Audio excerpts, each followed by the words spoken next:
সুসংবাদ ওই সমস্ত ব্যক্তিদের জন্য যারা আল্লাহকে এক বিশ্বাস করছে,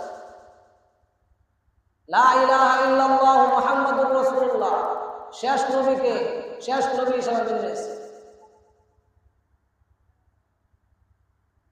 এজন্য আল্লাহ রাব্বুল আলামিন বলেন আমানু, কারণ এই আযান ইহুদি নাসারা খ্রিস্টানদের জন্য নয়,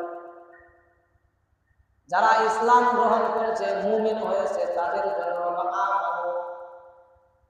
আমানু বলে আল্লাহ তাআলা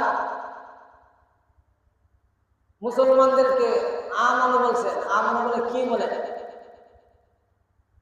আল্লাহ রাব্বুল আলামিন বলেন ইদা নুদিয়া লিস-সালাহ, যখন তোমাকে মুয়াজ্জিন সাহেব আল্লাহু আকবার বলে ডাকবে,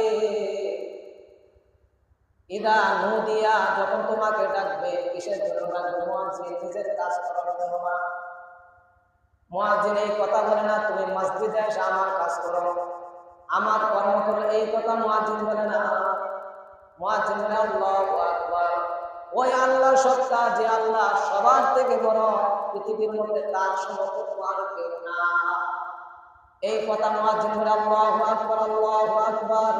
এ আল্লাহু আকবার যে মুমিনের, যে ইহুদি নাসারা অন্তরে ঢুকবে, তাদের আযান শোনার সাথে সাথে ওই আওয়াজ তার